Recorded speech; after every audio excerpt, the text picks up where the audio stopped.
நேரம் 9 மணி. இலங்கை ஒலிபரப்பு கூட்டுத்தாபனம் செய்திகள். செய்தி ஆசிரியர் ஃபஸ்ஹான் நவாஸ், வாசிப்பவர் இஸ்மாயில் பி மாரிஃப். முதலில் தலைப்புச் செய்திகள். போலி பிரச்சாரங்களுக்கு ஏமாறாமல் தடுப்பூசிகளை ஏற்றிக்கொள்ளுமாறு 20 வயதுக்கும் 30 வயதுக்கும் இடைப்பட்ட இளைஞர் யுவதிகளுக்கு அறிவுறுத்தல். நாட்டின் மொத்த சனத்தொகையில் 51% 2 தடுப்பூசிகளையும் ஏற்றிக் கொண்டுள்ளார்கள். மத்தள விமான நிலையத்திலிருந்து விமான சேவைகளை ஆரம்பிக்கும் நிறுவனங்களுக்கு புதிய சலுகைகள். அரசு அதிகாரிகளுக்கான கொடுப்பனவுகளை குறைப்பது பற்றிய அறிக்கைகள் உரிய நிறுவனங்களுக்கு அனுப்பப்பட்டுள்ளன.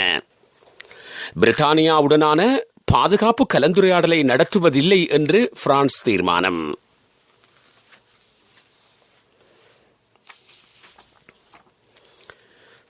போலி பிரச்சாரங்களுக்கு ஏமாறாமல் கொரோனா தடுப்பூசிகளை ஏற்றிக்கொள்ளுமாறு அரசாங்கம் 20 வயதுக்கும் 30 வயதுக்கும் இடைப்பட்டவர்களிடம் கோரிக்கை விடுத்துள்ளது. தடுப்பூசி ஏற்றும் வேலை திட்டத்தை வெற்றிகரமான முறையில் பூர்த்தி செய்து நாட்டை வளமைக்கு கொண்டு வருவது இலக்கு. 30 வயதை தாண்டியும் இதுவரை தடுப்பூசிகளை ஏற்றிக்கொள்ளாதவர்கள் விரைவில் தடுப்பூசி ஏற்றிக்கொள்வது அவசியமானது. இதற்காக எதிர்வரும் சில நாட்களில் மாத்திரம் சந்தர்ப்பம் வழங்கப்படும் என்று ராஜாங்க அமைச்சர் சன்ன ஜாசுமன தெரிவித்துள்ளார். பாடசாலை மாணவர்களுக்கு ஃபைசர் தடுப்பூசி ஏற்றப்பட இருப்பதாகவும் அவர் குறிப்பிட்டார்.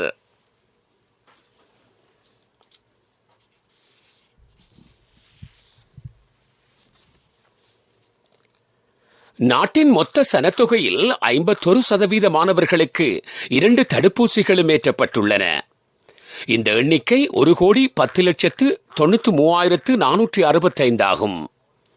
1,37,00,000க்கும் அதிகமானவர்கள் இதுவரை முதலாவது தடுப்பூசியை மாத்திரம் ஏற்றிக் கொண்டுள்ளார்கள்.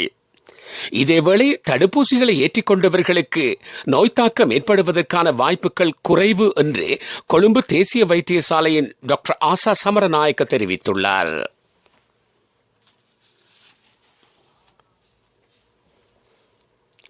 மத்தள ராஜபக்ச சர்வதேச விமான நிலையத்தின் நேர சூசிகளுக்கு அமைய விமான போக்குவரத்தை ஆரம்பிக்கும் விமான சேவை நிறுவனங்களுக்கு சிறப்பு சலுகைகள் வழங்க அரசாங்கம் எதிர்பார்த்துள்ளது. மத்தள சர்வதேச விமான நிலையத்திற்கு சர்வதேச விமானங்களை கவர்ந்தெழுப்பது இதன் நோக்கம். விமான நிலையத்தில் புதிதாக சேவையை ஆரம்பிக்கும் நிறுவனங்களிடமிருந்து முதல் 2 வருடங்களுக்கு கணக்காய்வு வரியை அறவிடாது இருப்பதற்கும் தீர்மானிக்கப்பட்டுள்ளது. நீங்கள் கேட்டுக்கொண்டிருப்பது இலங்கை ஒலிபரப்பு கூட்டுத்தாபனத்தின் செய்திகள்.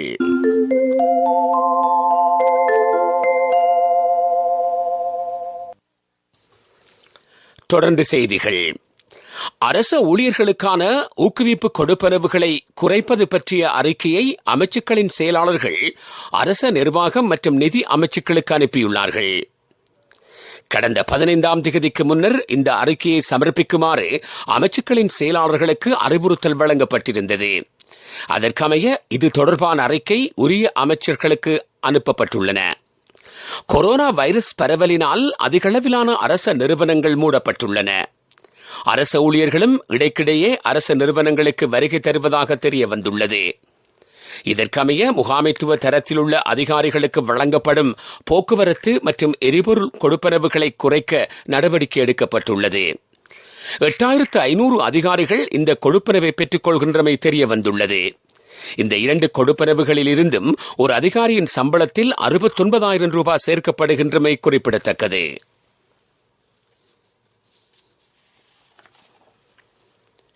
ஐக்கிய நாடுகளின் பொதுச்சபை கூட்டத்தில் பங்கேற்பதற்காக அமெரிக்கா சென்றுள்ள வெளிவிவகார அமைச்சர் பேராசிரியர் ஜிஎல் பீரிஸ் சர்வதேச ராஜதந்திர அதிகாரிகளை சந்தித்து கலந்துரையாடியுள்ளார். இதற்கமைய அவர் துருக்கி வெளிவிவகார அமைச்சர் மெவ்லூட் சக்லாவை சந்தித்து இருதரப்பு முக்கியத்துவம் வாய்ந்த விடயங்கள் பற்றி ஆராய்ந்துள்ளார்.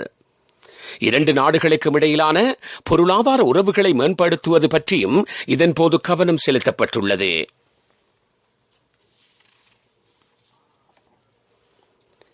இந்தியாவிடம் இருந்து மேலும் 160 ரயில் பெட்டிகளை கொள்வனவு செய்ய நடவடிக்கை எடுக்கப்பட்டுள்ளது. இது தொடர்பான புரிந்துணர்வு ஒப்பந்தத்தில் ரயில்வே திணைக்களம் கைச்சாத்திட்டுள்ளது. இதன் பெறுமதி $83 மில்லியன் ஆகும். இந்தியாவின் கடனுதவி திட்டத்தின் கீழ் இந்த ரயில் பெட்டிகள் கொள்வனவு செய்யப்படுகின்றன. இலங்கையின் ரயில்வே கட்டமைப்பை அபிவிருத்தி செய்வதற்காக இந்திய அரசாங்கம் 4 பில்லியன் அமெரிக்க டாலர்களை இலங்கைக்கு வழங்கியுள்ளது. தொடர்ந்து பிரதான செய்திகளை எதிர்பாருங்கள். பிரதான செய்தி வழங்குவோர் ஒவ்வொரு வீட்டிலும் இருக்க வேண்டிய வீட்டு வைத்தியர் சித்தாலேப. கிழக்கு மாகாணத்தில் சுதேச வைத்தியத்துறையை மேம்படுத்துவதற்கென விசேட வேலைத்திட்டம் ஒன்றை கிழக்கு மாகாண ஆளுநர் அலுவலகம் மேற்கொண்டுள்ளது. சுதேச வைத்தியத்துறையை மேம்படுத்துவதற்கென சுதேச வைத்திய நிபுணர்கள், சமய தலைவர்கள், சித்த வைத்தியர்களை உள்ளடக்கிய 20 பேர் கொண்ட விசேட குழுவொன்றையும் கிழக்கு மாகாண ஆளுநர் அனுராதா யகம்பத் நியமித்துள்ளார். இந்த வேலை திட்டத்தை முன்னெடுப்பதற்கும் ஆராய்ச்சி நடவடிக்கைகளுக்காகவும் 50 லட்சம் ரூபாய் ஒதுக்கப்பட்டுள்ளது. கிழக்கு மாகாணத்தில் உள்ள சுதேச வைத்தியசாலைகளின் குறைபாடுகளை அவதானித்து அவற்றை முன்னேற்ற தேவையான ஆலோசனைகளையும் வழங்குமாறு சம்பந்தப்பட்ட குழுவை ஆளுநர் கேட்டுள்ளார்.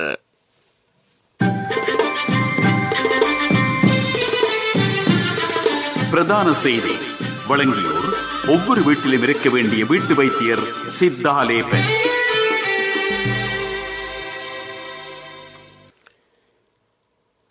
உங்கள் கவனத்திற்கு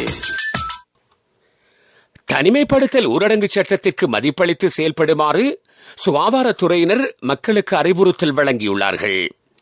மக்களின் உயர்ந்தபட்ச ஒத்துழைப்பின் மூலமே கொரோனா நோய் பரவலை கட்டுப்படுத்த முடியும் என்றும் அவர்கள் சுட்டிக்காட்டியுள்ளார்கள். முகக்கவசம் அணிதல், சமூக இடைவெளியை பேணுதல், கைகளை கழுவிக்கொள்ளுதல் என்பன மிகவும் முக்கியமானவை என்று அவர்கள் வலியுறுத்தியுள்ளார்கள்.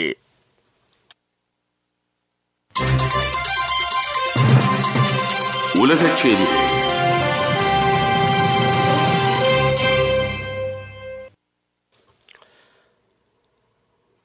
பிரித்தானியாவுக்கும் பிரான்சுக்கும் இடையிலான ராஜதந்திர நெருக்கடிகள் மேலும் வலுவடைந்துள்ளன.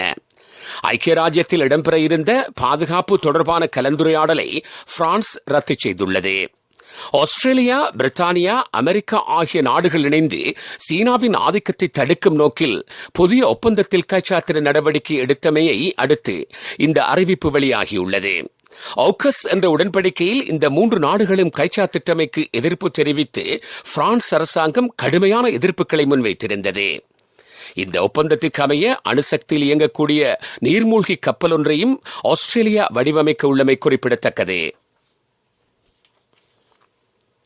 டிக்டாக் என்ற சமூக வலைத்தளத்தை பயன்படுத்தும் சிறுவர்களுக்கு நேர கட்டுப்பாடுகளை அறிமுகப்படுத்த சீன அதிகாரிகள் தீர்மானித்துள்ளார்கள். சீனாவில் உள்ள 14 வயதுக்கு குறைந்த டிக்டாக் சமூக வலைத்தளத்தை பயன்படுத்தும் சிறுவர்களுக்கு இதன் மூலம் நாளாந்தம் 40 நிமிடங்கள் மாத்திரமே ஒதுக்கப்பட்டுள்ளது. மாலை 6 மணி தொடக்கம் இரவு 10 மணி வரையிலான காலப்பகுதியில் இந்த சமூக வலைத்தளத்தை சிறுவர்கள் பயன்படுத்தலாம். சமூக வலைத்தளத்திற்கு சிறுவர்கள் அடிமையாவதை தடுக்கும் நோக்கோடு இந்த தீர்மானம் எடுக்கப்பட்டுள்ளது. அபிவிருத்தி செய்திகள்.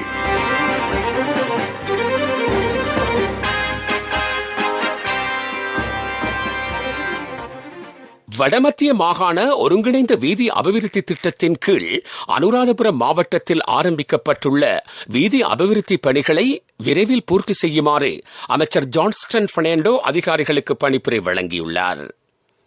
வடமத்திய மாகாண ஒன்றிணைந்த வீதி அபிவிருத்தி திட்டத்தின் கீழ் தலாவ கெக்கிராவ வரைக்குமான 27 கிலோமீட்டர் நீளமான வீதி, கெக்கிராவ கலன்பிந்துனுவ வரைக்குமான 7 கிலோமீட்டர் வீதி உட்பட மேலும் 45 கிலோமீட்டர் நீளமான வீதிகளின் அபிவிருத்தி பணிகள் தற்போது இடம்பெற்று வருகின்றன. 6,745 மில்லியன் ரூபாய் செலவில் 82 கிலோமீட்டர் நீளமான வீதி அபிவிருத்தி செய்யப்பட்டு வருகின்றமை குறிப்பிடத்தக்கது. விளையாட்டுச் செய்திகள். இந்தியன் பிரீமியர் லீக் சுற்றுத்தொடரின் 31வது போட்டி இன்று அபுதாபியில் இடம்பெறுகிறது. ராயல் சேலஞ்சர்ஸ் பெங்களூர் மற்றும் கொல்கத்தா நைட் ரைடர்ஸ் அணிகள் இதில் மோதுகின்றன. போட்டியில் முதலில் துடுப்படுத்தாடும் ராயல் சேலஞ்சர்ஸ் பெங்களூர் அணி சற்று முன்னர் வரை 13.4 ஓவர்கள் நிறைவில் 7 விக்கெட்டுகளை இழந்து 66 ஓட்டங்களை எடுத்திருந்தது. உங்களது அனைத்து வங்கி நடவடிக்கைகளையும் பாதுகாப்பாகவும் இலகுவாகவும் செய்து கொள்ள தேசிய சேமிப்பு வங்கி உங்களுக்காக அறிமுகப்படுத்தியுள்ள அனைத்தும் உள்ளடங்கிய ஆப் NSB Pay. வர்த்தக செய்தி அனுசரணை. தேசிய சேமிப்பு வங்கி உங்கள் பணத்திற்கு பாதுகாப்பான இடம்.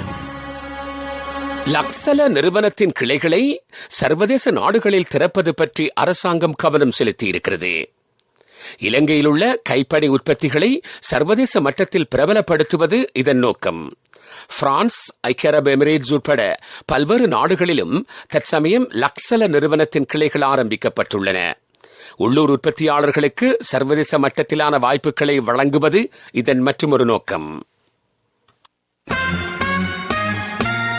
வர்த்தக செய்தி அனுசரணை. உங்களது அனைத்து வங்கி நடவடிக்கைகளையும் பாதுகாப்பாகவும் இலகுவாகவும் செய்து கொள்ள தேசிய சேமிப்பு வங்கி உங்களுக்காக அறிமுகப்படுத்தும் அனைத்தும் உள்ளடங்கிய ஆப் NSB Pay. பண பரிமாற்றல், கட்டணங்கள் செலுத்துதல், ரீலோட், கடன் அட்டை செலுத்துதல், லங்கா QR போன்ற சேவைகளுடன் வங்கி கணக்கு பலவற்றை ஒரே முறையில் பதிவு செய்து கொள்வதுடன் எங்கு இருந்தாலும் வங்கி நடவடிக்கைகளை உடனடியாக டிஜிட்டல் முறையில் செய்து கொள்வதற்கான ஒரே தீர்வு NSB ஆப். பிளே ஸ்டோர் அல்லது ஆப் ஸ்டோர் மூலமாக தற்பொழுது தரவிறக்கம் செய்து கொள்ளுங்கள். NSB Pay. மேலதிக விவரங்களுக்கு அருகில் உள்ள வங்கி கிளை அல்லது 0112379319 தொடர்பு கொள்ளுங்கள். நிபந்தனைகளுக்கு உட்பட்டது.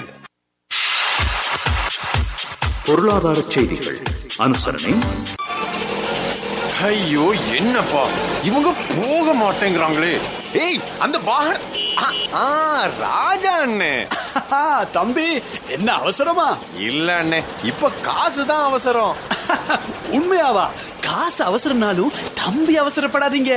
எந்த ஒரு LOLC ஃபைனான்ஸ் கிளையிலும் 3-வீல் புத்தகத்தை வச்சு காசை வாங்கி கொள்ளுங்க. LOLC ஃபைனான்ஸ் வீல் புத்தகத்துக்கு கேஷ், 3-வீல் புத்தகத்துக்கு உடனடியாக கையில் கேஷ். பொருளாதார செய்திகள் அனுசரணை. உங்கள் வேண்டிய நிதி தேவைகளுக்கு சிறந்த தீர்வினை வழங்கும் அம்பாந்தோட்டை துறைமுக வளாகத்தில் சர்வதேச நிறுவனங்கள் முதலீடுகளை மேற்கொள்வதற்கு கூடுதலான சந்தர்ப்பங்கள் வழங்கப்பட உள்ளன. மாலைதீவின் படகு உற்பத்தி நிறுவனம் ஒன்று ஏற்கனவே இந்த வளாகத்தில் முதலீடுகளை மேற்கொள்ள இணக்கம் தெரிவித்திருக்கிறது. இது தொடர்பான புரிந்துணர்வு ஒப்பந்தத்தில் மாலைதீவு நிறுவனத்துடன் இலங்கை முதலீட்டு சபை கைச்சாத்திட்டுள்ளமை குறிப்பிடத்தக்கது. பொருளாதார செய்திகள் அனுசரணை. உங்கள் வேண்டிய நிதி தேவைகளுக்கு சிறந்த தீர்வினை வழங்கும் வருபவர்கள் முன்னேறும், முன்னேறுபவர்கள் வரும் LOLC நிறுவனம். வாருங்கள், முன்னேறுங்கள்.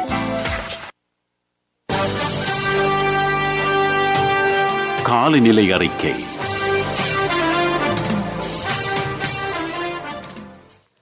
மேல் சபரகமுவ மாகாணங்களிலும் காலி, மாத்தரை, கண்டி, நுவரெலியா மாவட்டங்களிலும் இடியுடன் கூடிய மழை பெய்யும் சாத்தியம் காணப்படுவதாக வளிமண்டலவியல் திணைக்களம் அறிவித்துள்ளது.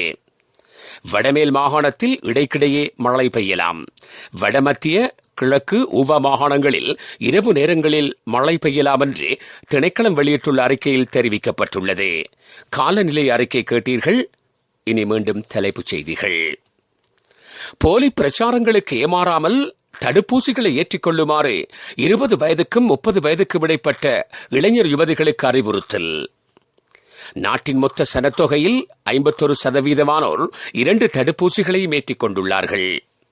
மத்தள விமான நிலையத்திலிருந்து விமான சேவைகளை ஆரம்பிக்கும் நிறுவனங்களுக்கு புதிய சலுகைகள். அரசு அதிகாரிகளுக்கான கொடுப்பனவுகளை குறைப்பது பற்றிய அறிக்கைகள் உரிய நிறுவனங்களுக்கு அனுப்பப்பட்டுள்ளன.